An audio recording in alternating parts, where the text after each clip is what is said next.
Hi, I'm Kyle McCollum, and today I'm going to show you how to improve your fuel economy, engine performance, and engine life. I'm talking about upgrading your car's old stock air filter intake system to a much better cold air intake system. This is one of the cheapest ways to improve every aspect of your engine. As it sits, your car more than likely comes with a stock paper air filter that doesn't quite do the job.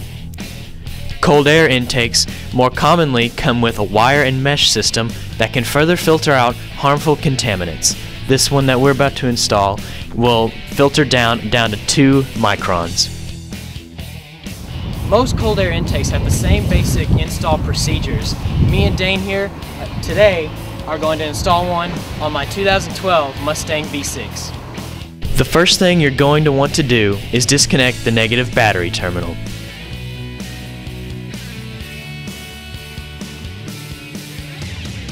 After disconnecting that, you'll need to disconnect the mass airflow sensor or MAF sensor and breather lines if your car has them.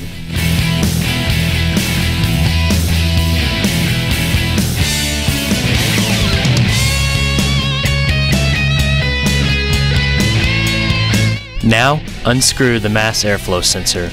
Once you've unscrewed the screws, it should just slide out. Now that we have disconnected all the parts, let's get the old intake system out. You'll need to loosen the clamp on the side of the throttle body and unloosen the bolt that holds down the stock airbox.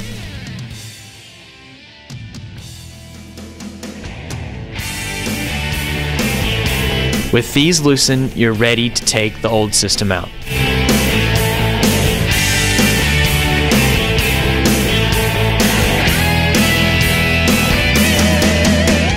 With that being done, you're ready to install the new cold air intake.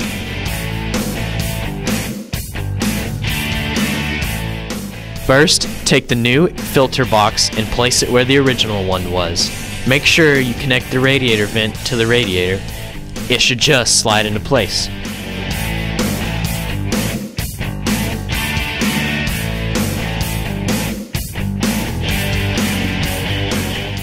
Next, screw the stock bolt back into place, and the box then should be ready to receive the intake tube.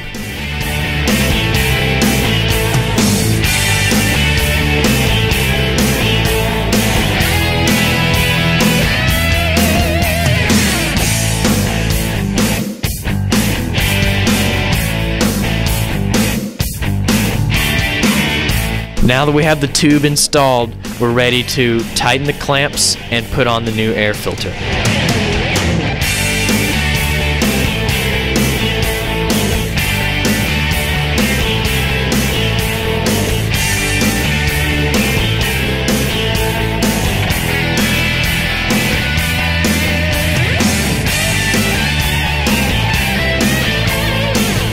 Now you need to install the supplied weather stripping. Start at one end and push it down and work your way around it.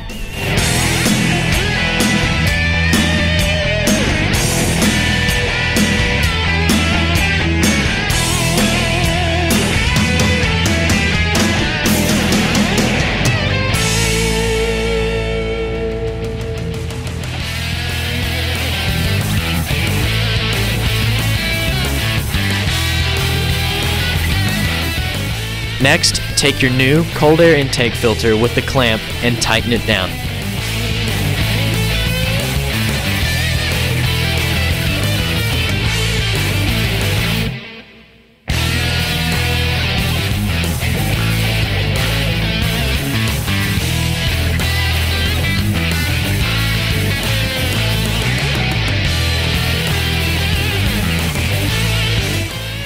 Now that your tube and box and air filter is connected, now you need to reconnect the mass airflow sensor cable and the breather lines.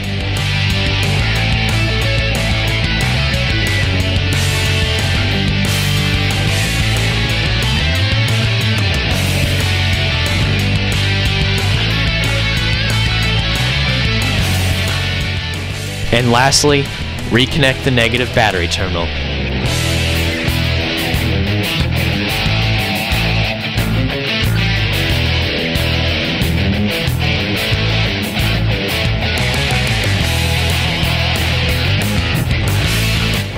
Now that everything is connected, the battery's back on, we got our hoses connected, our clamps tight, our box and tube on, it's time to check it out.